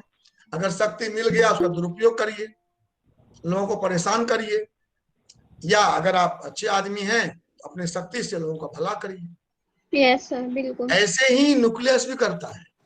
न्यूक्लियस का बहुत पावर है, जब वो कंट्रोल यूज होता है तो हमारे भला करता है, पीसफुल यूज होता है हमारे लिए, और विकास होता है। और जब डिस्ट्रक्टिव यूज होता है तो वह सबको नाश कर देता है। आपने नाम सुना है एटम बम का, आपने नाम सुना है हाइड्रोजन बम का, आपने नाम सुना है न्यूक्लियर पावर प्लांट का, आपने नाम सुना है सूर्य का। इस सब में न्यूक्लियर एनर्जी का ही खेल है। इसी को हम लोग शॉर्ट में ओवरव्यू करेंगे, हम डिटेल केमिस्ट्री में बताएंगे, आप चिंता मत करिए। जो केमिस्ट्री के बच्चे हैं उनको आता ही होगा, जो केमिस्ट्री के बच्चे नहीं है उनको जाने की जरूरत नहीं है। जितना आपको जाने की जरूरत है उतना बता देता हूँ मैं, ठीक है। चलिए, तो दो टर्म है, न्यूक्लियर फिशन और न्यूक्लियर फ्यूजन, और एक है रेडियो एक्टिविटी जिसमें कुछ एटम के न्यूक्लियस से रे का वैसे एमिशन होता रहता है, उसका भी उपयोग करते हैं हम लोग। कैंसर के इलाज में सुनते होंगे आप, रेडियोलॉजिस्ट करता है। कैंसर हो गया कहता है कि कीमोथेरापी होगा, तो कीमोथेरापी मतलब हुआ उसको केमिकल देते हैं हम लोग, दवा देते हैं। और रेडियोथेरापी कहता है उसमें रेडिएशन के द्वारा हम ट्यूमर को नाश कर देते हैं, तो वो अलग है। तो ये जो हम जिस एनर्जी की बात करते हैं उसमें दो है, फिशन और फ्यूजन। आप नाम से समझते होंगे, फिशन मतलब ब्रेकिंग, टूटना, टूटना। तो ये देखो फिगर है यहाँ पर, एक बड़ा सा न्यूक्लियस है जिसमें न्यूट्रॉन से बम्बार्डमेंट हुआ और ये दो भाग में टूट गया, एक ये बन गया, एक दूसरा ये बन गया, और 3 न्यूट्रॉन निकला। एक न्यूट्रॉन से बम्बार्ड हुआ और टूटने के बाद 3 निकला। एक्यूरेट 3 जरूरी नहीं है, एवरेज निकालते हैं हम लोग, 3 न्यूट्रॉन निकलता है, ठीक है। और इसमें काफी मात्रा में एनर्जी निकलती है। केमिस्ट्री में ऐसे लिखते हैं हम लोग, यूरेनियम नीचे लिखा atomic number, number of proton, ऊपर है mass number, the proton plus neutron. 9233 है, न्यूट्रॉन बम्बार्डमेंट हुआ, इसका मास 0 है, चार्ज 0 है, मास 1 है, और बना जेनन और स्ट्रोंसियम 54 और 38, 3 न्यूट्रॉन निकले और 200 मेगा इलेक्ट्रॉन वोल्ट, 10 पावर 6 इतना एनर्जी निकलता है एक फिशन। स्क्रीन पे दिखाई नहीं दे रही है सर। यस सर, मेरे पे भी नहीं दिखाई दे रहा है स्क्रीन, और कोशिश कर रहे हैं फिर भी स्क्रीन तो साफ ही नहीं दिखता। नहीं सर, दिखाई दे रहा है सर, आप अपना क्लास करें। सर वो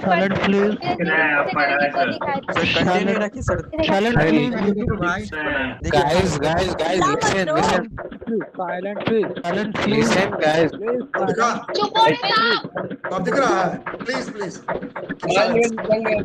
सर दिखेगा वीडियो का। सर मैं बता रहा हूँ कैसे दिखेगा, सर मैं बता रहा हूँ कैसे दिखेगा। वो हाँ, वो 95 अदर्स पे जाना है और उस पे उसके बाद जो 95 मेंबर्स है ना, उसमें मिलेगा chemistry class by PM Mishra presentation. उसको क्या करना है, पिन कर देना है। पिन करने के बाद वापस आना है तो दिखने लगेगा सब। कहाँ पर है 95 को? हमको थोड़ा दिख रहा है। क्या क्या करना है? 96 अदर्स दिख रहा है ना? यस, हाँ उस पे क्लिक, सर आपको नहीं दिखेगा, वहाँ पे क्लिक करना है। वहाँ पे जितने भी मेंबर है ना सबका मतलब वो दिखेगा। तो वहाँ पे मिलेगा chemistry class by PM Mishra presentation, उसको पिन करना है। उसको पिन करना है, बस दिखेगा।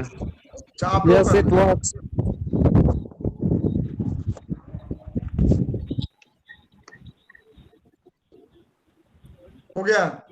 ओके, बिल्कुल यस सर, हो गया sir. Problem solve sir. Thank you. Okay, thank you very much. Thank you भाई। Thank you. तो फिशन क्या हुआ? Thank you bro, thank you. Breaking of a heavy nucleus into 2 और मोर मीडियम हैवी न्यूक्लियस। ध्यान दीजिए, medium बहुत छोटा नहीं होता है, एक बड़ा टूटता है तो मीडियम 2 बनता है, और उसमें कुछ एनर्जी निकलती है, कुछ न्यूट्रॉन्स निकलते हैं, कुछ और रेज भी निकलते हैं। इसको लोग फिशन कहते हैं। फिशन कंसेप्ट दिया ऑटो हान और स्ट्रासमैन ने। ये आ सकता है question, who discovered nuclear fission? He was auto हान एंड स्ट्रासमैन। और थ्योरेटिकली इसको कौन समझाया कैसे हो सकता है फिशन? वो थे मिस्टर मेटनर एंड फ्रिस। मेटनर और फ्रिस ने इसका थ्योरी बताया। डिस्कवर किसने किया? ऑटो हान एंड स्ट्रासमैन। होता क्या है इसमें, एक बड़ा सा न्यूक्लियस टूटता है, 2 मीडियम हैवी न्यूक्लियस में न्यूट्रॉन्स निकलते हैं और कुछ एनर्जी निकलता है, ठीक है। ये 2 तरह का हो सकता है, स्पॉन्टेनियस और आर्टिफिशियल। जैसे यहाँ देख रहे हैं आप, न्यूट्रॉन से बम्बार्ड किया गया, ये न्यूट्रॉन यहाँ बम्बार्ड हुआ तब फिशन हुआ। कभी कभी ऑटोमेटिक भी होता है, ठीक है। ये एग्जाम्पल आप देख रहे हो कि ये टूटा है 233 वाला, बना एक 137 का, एक 94 का, 2 मीडियम बनते हैं। अब पॉइंट क्या है इसमें कि ये जो बने हैं जितने, इन सब का मास इसके मास से कम है। मतलब जो हमने लिया था मटेरियल रिएक्टेंट, उससे प्रोडक्ट का मास कम है, मास का लॉस हुआ, जिसे हम लोग कहते हैं मास डिफेक्ट। क्या कहते हैं? Mass defect. क्यों लॉस हुआ सर? वही मास एनर्जी बन के चला गया, वही मास एनर्जी बन के चला गया। आप लोग आइंस्टीन का इक्वेशन सीखे हैं, m=e=mc²। तो हम मास को एनर्जी सकते हैं। तो वो जो मास का लॉस हुआ, that has been converted to energy, और वही एनर्जी है वही है फिशन एनर्जी। ये देखिए लिखा हुआ है यहाँ पर, mc², कि जो मास का डिफरेंस हुआ वही एनर्जी में कन्वर्ट हो गया। अब यहां पर दो बातें हैं कि फिशन हम कराते हैं, इससे काफी मात्रा में एनर्जी निकलती है। इस एनर्जी का हम क्या उपयोग करें? एक तो ये है अनकंट्रोल्ड फिशन। आप देखिए क्या होगा, एक यूरेनियम पर एक न्यूट्रॉन बम्बार्डमेंट हुआ, ये दो बने प्रोडक्ट और 3 निकला न्यूट्रॉन। ध्यान दीजिए, 1 से 3 हुआ। अब ये 3 क्या करेगा, 3 को बम्बार्ड करेगा और हर से 3 का कितना होगा, 1 से 3 न्यूट्रॉन निकला, इसने 3 को बम्बार्ड किया और 3 बम्बार्ड से सबसे 3 निकला, कितना निकलेगा टोटल? 9 न्यूट्रॉन। 9 न्यूट्रॉन, फिर 9 एटम को ब्रेक करे कितना हो जाएगा? 27। जी सर, 3 मल्टीपल्स टाइम जाएगा सर। हाँ, तो वो 27 न्यूट्रॉन फिर 27 एटम को ब्रेक करेगा, कितने हो जाएंगे? 81। बस ऐसे ही बढ़ते जाएंगे, 1 से 3, 3 से 9, 27, 81 to 43, ऐसे बढ़ता जाएगा। और हर बार 200 मेगा इलेक्ट्रॉन वोल्ट एनर्जी निकलेगी। सोच सकते हो कितनी एनर्जी हो जाएगी। ये एनर्जी जहां भी निकलेगी वहां सबको जला के राख कर सबको जला देगा। और यही प्रिंसिपल है एटम बम का, uncontrolled nuclear fission. Uncontrolled nuclear fission is the principle of atom bomb. कोई problem? Uncontrolled nuclear fission is the principle of atom bomb. ठीक है। और एटम बम का जो पहला एक्सपेरिमेंट हुआ जिसका नाम था मनहट्टन प्रोजेक्ट, क्योंकि सिलेबस में एटॉमिक एनर्जी इन इंडिया नहीं दिया है, इसलिए हम दुनिया के बारे में बता रहे हैं आपको। इंपॉर्टेंट बात, इंडिया का भी कुछ बाहर का। तो मनहट्टन प्रोजेक्ट नाम है इसका, कोड नेम। दूसरा नाम है इसका ट्रिनिटी टेस्ट। Trinity test. क्या सर? Trinity test. पहला जो एटम बम का रिसर्च हुआ, और ये फादर ऑफ एटम बम कहलाते हैं रॉबर्ट ओपेनहीमर। रॉबर्ट ओपेनहीमर कहलाते हैं फादर ऑफ एटम बम। पहला एक्सपेरिमेंट इन्होंने ही किया था। उस एक्सपेरिमेंट का नाम क्या था? मनहट्टन प्रोजेक्ट या ट्रिनिटी टेस्ट। ठीक है। और उसी साल 1945 में ये बना, जुलाई में, और अगस्त में यूएसए ने जापान पर एटम बम से ब्लास्ट कर दिया। 6 अगस्त। इसमें इंपॉर्टेंट पॉइंट है कि उस बम का नाम क्या था। हिरोशिमा पर जो पहला बम गिरा उसका नाम था लिटिल बॉय। ये सब जीके में काम आएगा। Little boy. Little boy. हाँ। और दूसरा बम जो 3 दिन के बाद गिराया नागासाकी पर, उसका नाम फैटमैन। ये सब टर्म आपको याद रखना है, अभी के परीक्षा के लिए भी और आगे किसी जीके जीएस के परीक्षा के लिए भी। ये देखो, एक एटम बम से कितना ये हीट निकल रहा है। आग है ये, आग का गोला। सोचो कितना को जलाएगा ये। तो जहां जलाएगा उसको तो नष्ट कर ही देगा। इसके बाद भी जो सेकेंडरी रेडिएशंस निकलते रहते हैं कई सालों तक, वहां बच्चे अपंग पैदा होते हैं, जेनेटिक चेंज हो जाता है, म्यूटेशन हो जाता है, और वो बाद में भी उसका प्रभाव पड़ता रहता है। एक फिगर है ये एटम बम का, ऐसा होता है। एटम बम बॉय तो प्लूटोनियम बेस्ड एटम बम था ना? यूरेनियम वाला था। यूरेनियम लिटिल बॉय और प्लूटोनियम वाला फैट। इसका प्रिंसिपल क्या है कि न्यूक्लियर फिशन सस्टेन करने का एक क्रिटिकल मास होता है। क्रिटिकल मास से कम अगर रहेगा मास फिशाइल मटेरियल का, तो वो कंटिन्यूअस फिशन नहीं होगा। तो इसका प्रिंसिपल है कि हम 2 लेते हैं, इसमें सब क्रिटिकल मास डालते हैं। जैसे मान लीजिए 1 kg क्रिटिकल मास है, अब एक में लेंगे 600 ग्राम, एक में लेंगे 500 ग्राम। तो 600 ग्राम 500 ग्राम हुआ सब क्रिटिकल मास, इसमें कोई फिशन नहीं होगा कंटिन्यूअस। दोनों जब मिल जाएगा 1100 ग्राम हो गया, क्रिटिकल मास से ज्यादा नहीं ब्लास्ट कर। यही इसका प्रिंसिपल है। ठीक है। तो आपको वो डिटेल नहीं जानना है, बम थ्रो बनाना है। इंडिया में भी 2 बार हमने कभी डिस्ट्रक्शन तो नहीं किया, लेकिन टेस्ट करके देखा कि हमारे पास न्यूक्लियर पावर है कितना। 2 बार हुआ, पोखरण 1 1974 में और पोखरण 2 हुआ 1998 में। हाँ, तो पोखरण 1 जो हुआ था उसका नाम था operation smiling Buddha. Smiling Buddha, याद रखिए, राजस्थान। पोखरण 1 में दोनों राजस्थान में ही हुआ था। ऑपरेशन स्माइलिंग बुद्धा उसका नाम था, और वो था न्यूक्लियर फिशन से बना हुआ एटम बम। और पोखरण 2 का नाम था ऑपरेशन शक्ति। ऑपरेशन शक्ति 11 मई को हुआ था और 13 मई को हुआ था। 3 ब्लास्ट हुए, 11 मई को, 2 हुए 13 मई को। तो 11 मई को जो हुआ उसमें एक फ्यूजन था, 2 फिशन था, और 13 मई में 2। तो जो फ्यूजन से होता है उसको थर्मो न्यूक्लियर बम भी कहते हैं। फ्यूजन से बनता है हाइड्रोजन बम, उसको हम कहते हैं राजस्थान। राजस्थान। पोखरण राजस्थान में ही है, वहां पर अंडरग्राउंड मिट्टी के नीचे ये किया गया था। दोनों ही, पोखरण 1 भी और पोखरण 2 भी। इसमें आपके लिए इम्पोर्टेंट पॉइंट है ये ऑपरेशन स्माइलिंग बुद्धा और ऑपरेशन शक्ति, ये याद रखना। ये वो अनकंट्रोल हुआ। तो अगर कंट्रोल करते हैं हम लोग, ये क्या करते हैं, यूरेनियम पर न्यूट्रॉन बम्बार्ड किए, ये बना 2 फिशन प्रोडक्ट और 3 निकला न्यूट्रॉन। 2 न्यूट्रॉन को एब्जॉर्ब कर लिए। न्यूट्रॉन एब्जॉर्बर लगाते हैं जो 2 को शोषित कर लेता है, सोख लेता है। 3 में से 2 सूख, कितना बचा? 1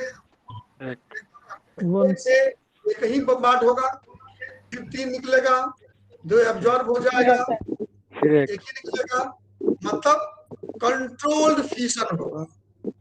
अरे तुम आपके घर में चूल्हा जलाती है ना मम्मी, गैस जलता है ना, तो कभी कभी अखबार में न्यूज आता है गैस सिलेंडर फटने से लोग मर गए, घर में आग लग गया।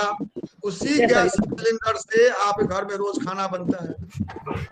क्या डिफरेंस दोनों में?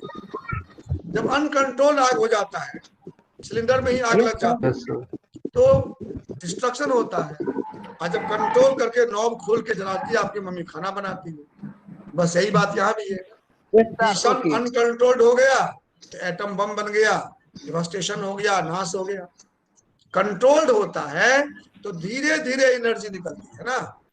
चूल्हा में मम्मी जब नॉब से घुमा के रेगुलेटर को जलाती है तो धीरे धीरे गैस निकलता है, धीरे धीरे जलता है, विस्फोट नहीं होता।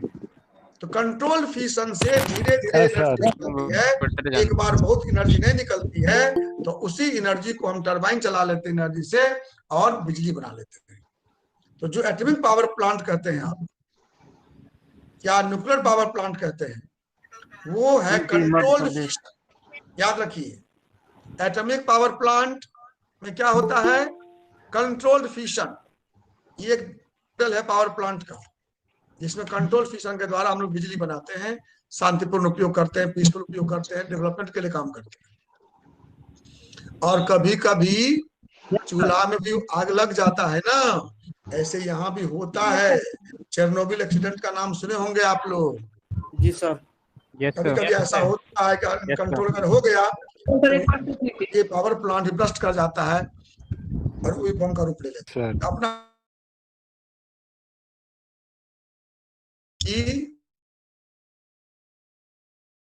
पावर प्लांट बिजली बनेगी अनकंट्रोल फिशन से एटम बम। ठीक है, कोई दिक्कत?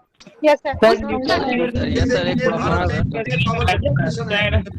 थैंक यू सो मच सब में न्यूक्लियर फिशन के द्वारा बिजली बनाई जाती है और इस बिजली के कारण हमारे देश की बहुत प्रगति हुई है।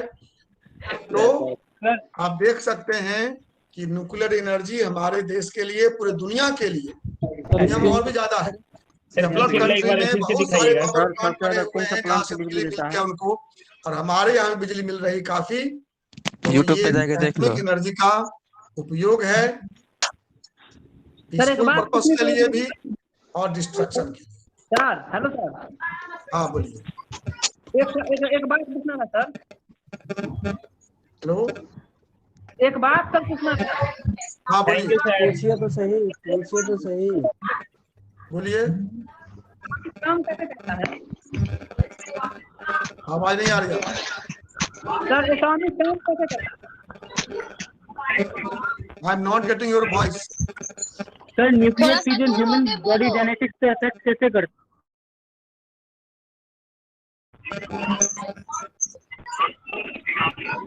अरे बीएस करना या साइंटिस्ट बनना है भाई? पढ़ाई क्यों भाई कर रहे जो हो? अबे जो भी बनना है बनने में से क्या दिक्कत है बोल सर कंटिन्यू भाई sir. Thank you sir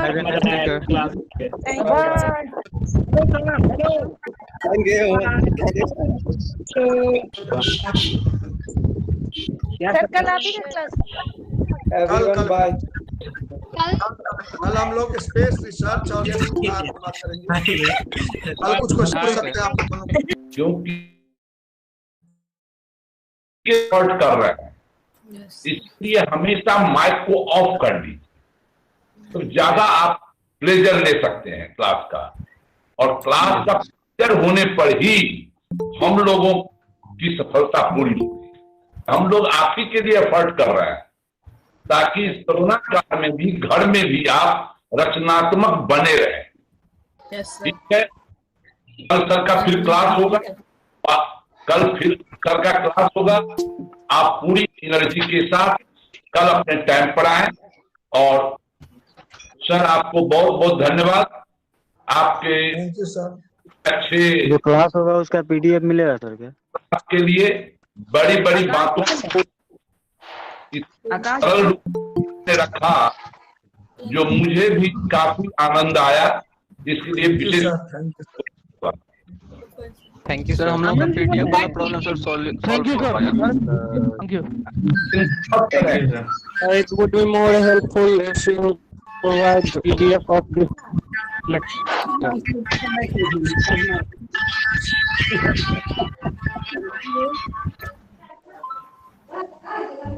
sir sir class का शेड्यूल मेरे को चाहिए था कि किस दिन कौन कौन सा क्लास होने वाला है। भेजेंगे सर, हम लोगों को भेज दिया गया है, मिल गया ग्रुप में सर यूनिवर्सिटी क्या हुआ है और ज्वाइनिंग सर